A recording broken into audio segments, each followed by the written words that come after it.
Otep à tous, bien-aimés frères et sœurs, nous avons encore été frappés par les mêmes,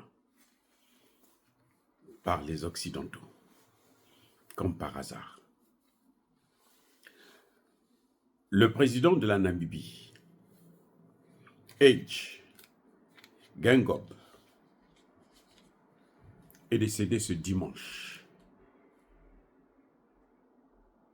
4 février 2024. Alors, ce monsieur a été diagnostiqué d'un cancer. Il est venu aux États-Unis. On a découvert le cancer en janvier. Monsieur est venu aux États-Unis se faire soigner, probablement à Los Angeles. Il est resté quelques semaines et puis après, il est rentré. Mercredi de la semaine passée. 3 jours plus tard, monsieur est mort à l'âge de 82 ans. Il avait déjà, c'est pas la première fois qu'il soit atteint d'un cancer. Il avait déjà eu le cancer de la prostate, il a survécu, et puis cette fois-ci, il a été emporté. D'après certains, par le cancer, mais en tout cas, il était venu, il s'est fait traiter, et il est rentré, il était en bonne santé. 3 jours plus tard, il meurt. Bon, on va essayer d'analyser quelques éléments clés qui me poussent à dire que nous avons encore été frappés. Et puis on va tirer les leçons. Ce monsieur est celui qui a posé sur la table le problème du génocide des Allemands. Il est président depuis 2015, mais à l'indépendance de la Namibie, en 1990, il était le Premier ministre. En 2012, il avait encore été nommé Premier ministre. Et puis, il a gagné les élections de 2014. Et en 2015, il a prêté serment. Donc, depuis 2015, c'est lui qui est le président de la Namibie. Mais il a une particularité. C'est qu'il a posé le problème du génocide des Herero et des Nama en Namibie. Le génocide des Allemands. Les Allemands ont massacré 80% de la population Herero et 50% de la population Nama. Vous vous rendez compte? 80%. Vous voyez à quel point ces gens sont terribles. Donc, les présidents africains, là, ils sont en train de jouer avec eux, là, avec les Occidentaux, là. Vous devrez bien écouter ce que je suis en train de vous dire. Là, en Namibie, ils ont tué, dans la population Herero, les Allemands ont tué 80% de la population. 20% ont survécu. Parmi la population des Nama, ils ont tué 50%. Aujourd'hui, ces deux tribus, ces deux ethnies sont devenues les ethnies les plus minoritaires en Namibie à cause de ce problème-là. Et ce président, Hage, c'est lui qui a posé le problème là sur la table. Il demandait à ce que l'Allemagne puisse reconnaître ses crimes et qu'elle puisse dédommager ses populations. Ce président-là l'a soutenu. Il y a encore une autre particularité. Il est l'un des seuls, et probablement l'un des rares, probablement le seul président africain qui a soutenu ouvertement l'Afrique du Sud dans le dossier israélo-palestinien. Il a soutenu la plainte de l'Afrique du Sud à la Cour pénale, à la Cour internationale de justice, où justement l'Afrique du Sud a gagné le procès, vous le savez très bien. Moi, je n'ai rien contre ce procès. J'ai critiqué l'Afrique du Sud parce que l'Afrique du Sud, quand il s'agit des problèmes des Noirs, elle ne s'en occupe pas. Le seul qui essaie de bouger un peu, c'était Thabo Mbeki, mais Alassane Ouattara l'a manipulé tellement que après, il a déclaré qu'Alassane Ouattara était le plus gros menteur qu'il n'avait jamais rencontré dans sa vie. Il était tellement déçu de ça. Bon, peut-être que c'est à cause de ça, mais je ne pense pas que l'Afrique du Sud, comment vous appelez, Ramaphosa, peut se fier sur cette thèse pour généraliser tout un peuple frère. Il préfère s'attaquer à Israël pour les crimes qu'ils commettent en Palestine, alors qu'il y a le Rwanda qui est en train de tuer pour le compte des mêmes Occidentaux, des États-Unis, de la France, de l'Angleterre et des autres. Et il y a l'armée sud-africaine qui est en RDC dans le cadre de la SADC. Vous savez ce qu'ils disent maintenant? Quand ils étaient là-bas, ils disaient, nous on vient pour combattre le M23. Ils sont venus, ils disent, nous on n'est pas là pour combattre le M23, nous on est là pour faciliter les négociations entre les deux parties. Exactement ce qu'avait fait l'EAC. Et Tshisekedi, donc, se fait toujours avoir.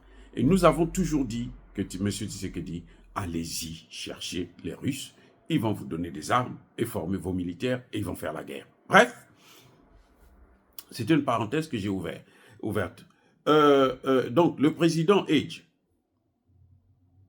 est celui-là qui a soutenu. Il a deux dossiers forts. Celui du génocide des Allemands, le génocide Herero et du génocide Nama, dont les auteurs sont les Allemands, et il a la plainte contre Israël qu'il a soutenue. Alors,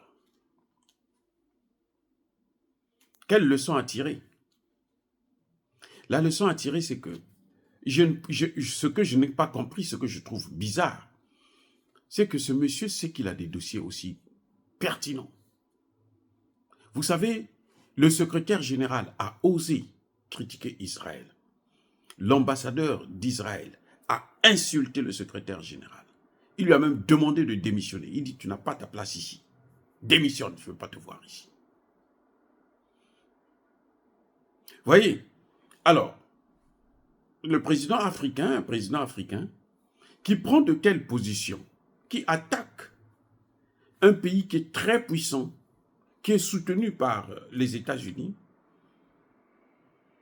qui est financé par les États-Unis, il est malade, il préfère venir aux États-Unis se faire soigner. Mais attendez, dites-moi un peu, quelle est la logique là pour nos dirigeants africains?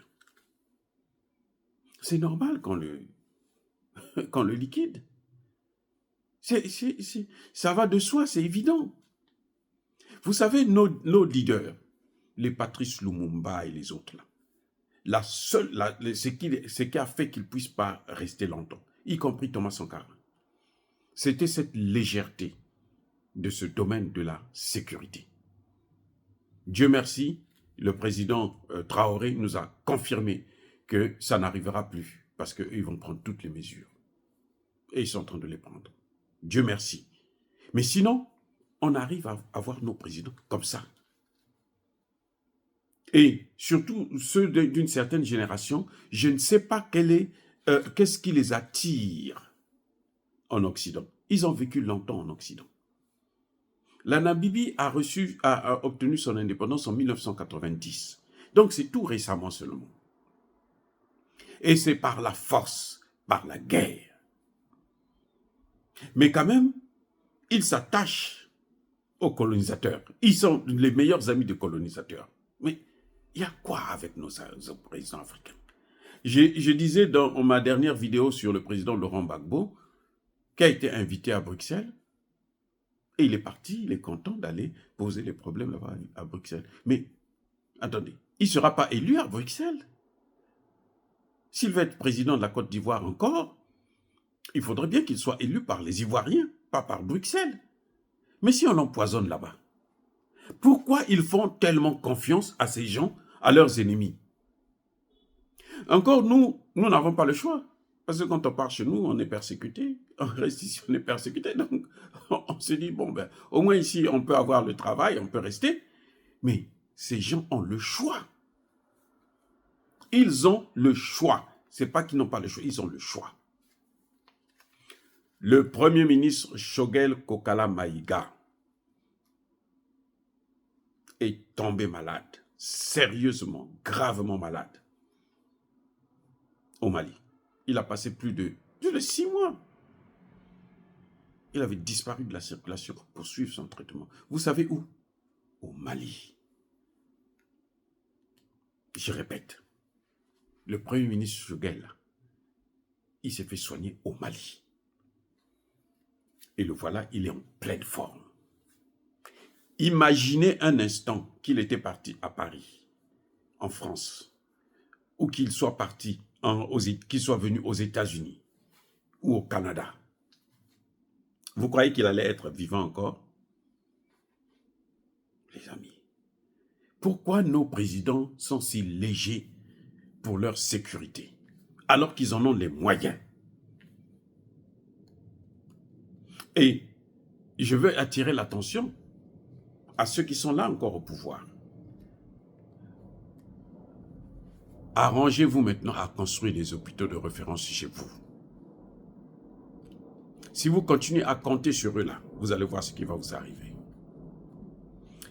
Vous avez Ali Bongo. La population demande au président Oligui Nguema de ne pas le laisser sortir, aller se faire soigner à l'étranger. Il doit se faire soigner dans les hôpitaux que lui-même il a construits avec son père. Ils ont passé 60 ans de gestion. En 60 ans, eh ben, il devrait avoir au moins un hôpital. S'ils n'ont pas construit ça, alors les Gabonais ne veulent pas qu'ils sortent aussi. Ils n'ont qu'à se faire soigner là-haut, dans les hôpitaux que lui-même et son père ont construits.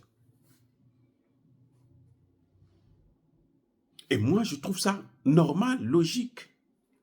Pourquoi eux, ils ne construisent pas des hôpitaux pour leur population? Et quand ils sont malades, même une simple fièvre, une toux, ils commencent à tousser, allez, ils viennent en Occident.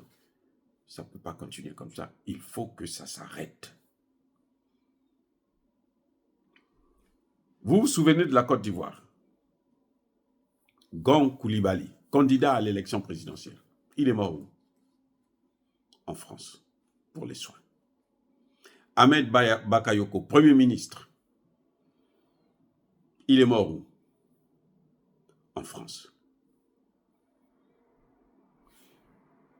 Les amis, vous ne pouvez pas combattre des gens et vous prenez votre santé, vous mettez dans leurs mains.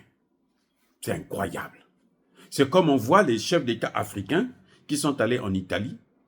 Giorgia Meloni dit, moi je vais investir 5 milliards dans le domaine de l'agriculture, la santé et autres, en Afrique. Vous allez prendre votre nourriture, ce que vous allez consommer, manger, dans les mains de quelqu'un qui ne connaît pas l'Afrique, qui n'a probablement jamais mis pied, ne serait-ce qu'en Afrique. Et vous êtes content, vous acclamez. Vous ne voyez pas que nos chefs d'État, là, ils sont devenus un peu dingues? Je ne sais pas s'ils se droguent ou bien s'ils sont normaux pour faire des choses pareilles. Ils ne comptent que sur ceux qui leur ont pris en esclavage, ils les ont colonisés et qui pillent toutes les matières premières de leur pays. Ils comptent sur eux pour survivre. Voilà le cas du président namibien. Il est parti comme ça, gratuit. Peut-être que s'il était resté se faire soigner chez lui, ou s'il était parti dans un hôpital en Afrique, il y a des pays en Afrique qui traitent, qui ont une médecine quand même assez avancée. Le Maroc en est un. L'Afrique du Sud,